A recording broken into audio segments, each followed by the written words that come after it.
ഈ മണിക്കൂറിൽ പറഞ്ഞ പ്രധാനപ്പെട്ട ഒരു വാർത്തയാണ് സിദ്ധാർത്ഥിന്റെ മരണവുമായി ബന്ധപ്പെട്ട് കേരളത്തിൽ നിന്ന് ഒരു DYSP CBI ഓഫീസ് ഡൽഹിക്ക് നേരിട്ട് പോകുന്നു. അതായത് ഈ മരണവുമായി ബന്ധപ്പെട്ട് എല്ലാ രേഖകളും കൈമാറാൻ പോവുകയാണ്. അപ്പൊ താങ്കൾ ഇന്നലെ ഒരു ദിവസം മലയാളി വാർത്ത വരെയും ഒരു ഇന്റർവ്യൂ ചെയ്യും. ആ വാർത്ത കൊണ്ട് ഒരുപാട് പേര് താങ്കൾ ഈ അന്വേഷണത്തിൽ ഇടപെടുകയും ചെയ്തു. ഈ നിമിഷത്തിൽ താങ്കൾക്ക് എന്താണ് പറയാനുള്ളത്? അതെ, എനിക്ക് ആദ്യമായിട്ട് പറയാനുള്ളതെന്ന് പറഞ്ഞാല് ഇപ്പൊ കൈമാറും എന്ന് പറഞ്ഞു, കൈമാറാൻ പോകുന്നു. പക്ഷെ ഇന്നത്തെ പേപ്പറിലും അല്ലെങ്കിൽ അവർ സർക്കാർ ഇന്ന് വരെ പറഞ്ഞത് എന്താ, ഇന്ന് രാവിലെ പേപ്പറിലും ഉണ്ടായിരുന്ന എല്ലാ രേഖയും കൈമാറി, എല്ലാം കൊടുത്തിട്ടുണ്ട്. CBIക്ക് 16-ാം തീയതി കൈമാറി എന്നാണല്ലോ പറഞ്ഞിരുന്നത്. അതാണ് എനിക്ക് മനസ്സിലാവാത്തത്. ഓക്കെ, എനിവേ ഏതായാലും അവർ കൈമാറാൻ പോകുന്നു. പെട്ടെന്ന് കൈമാറുകയാണെങ്കിൽ നല്ലത്. പിന്നെ എന്തിനാ ഈ പറഞ്ഞ് പറ്റിച്ചുകൊണ്ടിരിക്കുന്നു? എല്ലാം കൈമാറി, ഞാൻ പറയുന്നത് കള്ളമാണ് എന്ന് പറഞ്ഞുകൊണ്ടിരുന്നത്. ഏതായാലും ഞാൻ ഇന്നലെ എനിക്കത് ഇറങ്ങേണ്ടി വന്നു. ആ സസ്പെൻഡ് ചെയ്തപ്പോൾ കുട്ടികളെ തിരിച്ചെടുത്തു, ആ ക്രിമിനലുകളെ തിരിച്ചെടുത്തുകൊണ്ടാണ് എനിക്കിനി ഇറങ്ങേണ്ടി വന്നത്.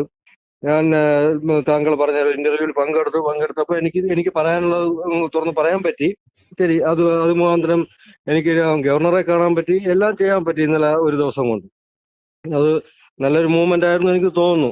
അതുകൊണ്ടാണ് ഇവരിപ്പം പെട്ടെന്ന് കൈമാറാൻ ഒരു ഉദ്ദേശിച്ചത്. അത് ഞാൻ സ്വാഗതം ചെയ്യുന്നു. എത്രയും പെട്ടെന്ന് കൈമാറട്ടെ. എന്തിനാ കൈമാറി കൊടുത്തു എന്നൊക്കെ പറഞ്ഞിട്ട് എന്നെ പറ്റിച്ചുകൊണ്ടിരുന്നത് എനിക്ക് മനസ്സിലാവുന്നില്ല. ഇന്ന് രാവിലത്തെ പേപ്പറിൽ ഞാൻ നോക്കിയപ്പോഴേ കണ്ടതെന്ന് പറഞ്ഞാൽ 16-ാം തീയതി ആഭ്യന്തര മന്ത്രാലയത്തിന് എല്ലാ പേപ്പറും കൈമാറി എന്ന് പറഞ്ഞു. ഇപ്പൊ കൈമാറാൻ പോകുന്നു എന്ന് പറയുന്നു. ഞാനിപ്പോ ഒരു ന്യൂസ് കണ്ടായിരുന്നു.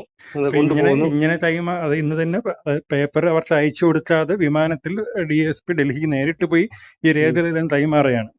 മറ്റൊരു കാര്യം, ഇങ്ങനെ കൈമാറിയ ഉടനെ CBI വരും എന്ന് ഉറപ്പാണ്. എന്നാൽ താങ്കൾ ഈ ക്ലിഫ് ഹൗസ് മുമ്പിൽ ഒരു സമരം നടത്തുന്നു പറഞ്ഞു. ഈ സമരത്തിൽ പിന്മാറിയില്ലേ?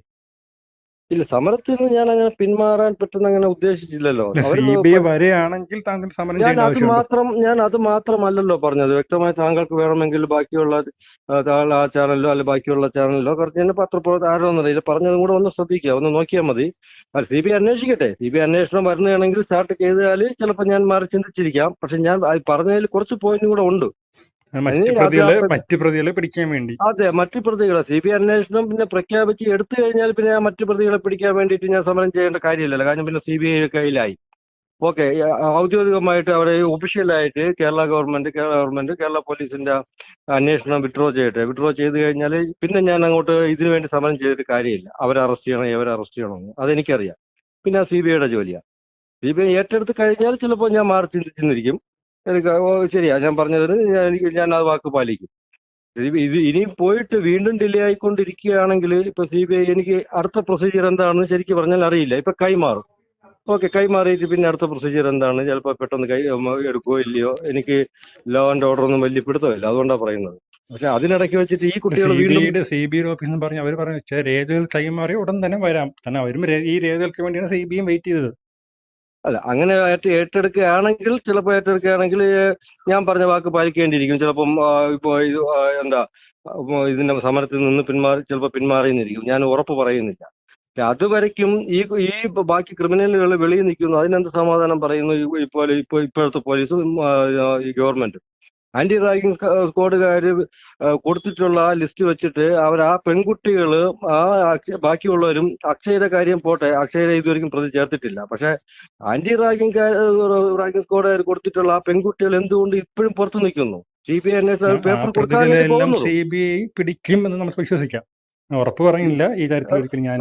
CBI പിടിക്കുമെന്ന് വിശ്വസിക്കാം. ഇവരിപ്പോ രേഖകൾ കൊടുക്കുന്നു. ശരി, ഈ കൊടുക്കുന്ന രേഖയിൽ ഈ പെൺകുട്ടികളും ലാസ്റ്റ് വന്നിട്ടുള്ള ആൾക്കാരില്ലല്ലോ. ഇപ്പൊ ഒരാഴ്ചയല്ലോ ആന്റി റാഗിംഗ് സ്ക്വാഡ് കൊടുത്തിട്ട്. താങ്കൾക്കും അറിയാം, ആന്റി റാഗിംഗ് സ്ക്വാഡ് ഒരു ലിസ്റ്റ് കൊടുത്തിട്ട് ഒരാഴ്ചയായി ആണല്ലോ. ഈ ഒരാഴ്ച കൊണ്ട് എന്തുകൊണ്ട് ഈ പെൺകുട്ടികളെയും കൂടെ അറസ്റ്റ് ചെയ്ത് ഇവർക്ക് കൊടുക്കുന്ന ഈ റിപ്പോർട്ടിൽ എന്തുകൊണ്ട് ചേർത്തുകൂടാ? എന്റെ ഒരു ഡൗട്ടാണ്. ഞാൻ ചോദിക്കുന്ന ക്വസ്റ്റ്യൻ അല്ല, ഞാൻ ചോദിക്കുന്ന ഒരു ഡൗട്ടാണ്. ഇവരിപ്പോ ഇന്ന് കൊണ്ടുവന്ന രേഖകളിൽ എന്തെല്ലാം ഉണ്ടെന്ന് ആർക്കും അറിയില്ല. അതുകൊണ്ട് എനിക്കൊന്നും പറയാനും പറ്റില്ല. ഈ പറയും പോലെ ഞാനും പഠിച്ചിട്ടില്ല, രേഖകൾ അവർ നമ്മളെ കാണിച്ചിട്ടില്ല. ശരിയാ, അവർ കൊടുത്തിട്ട് CBI എത്രയും പെട്ടെന്ന് അന്വേഷണം ഏർപ്പെടുത്തിയിട്ട് അവരിപ്പം ടീം രൂപീകരിച്ചിട്ട് സ്റ്റാർട്ട് ചെയ്യുകയാണെങ്കിൽ പിന്നെ ഞാൻ അടുത്ത സ്റ്റേജിനെ കുറിച്ച് എന്താണെന്നുള്ളത് ഞാൻ ചിന്തിക്കും. ഇപ്പൊ എനിക്ക് പെട്ടെന്നൊരു മറുപടി തരാൻ പറ്റില്ല താങ്കൾക്ക്. അതുകൊണ്ടാണ് ഞാൻ പറഞ്ഞത്. നന്ദി ശ്രീ ജയപ്രകാശ്. ശരി, ഓക്കെ.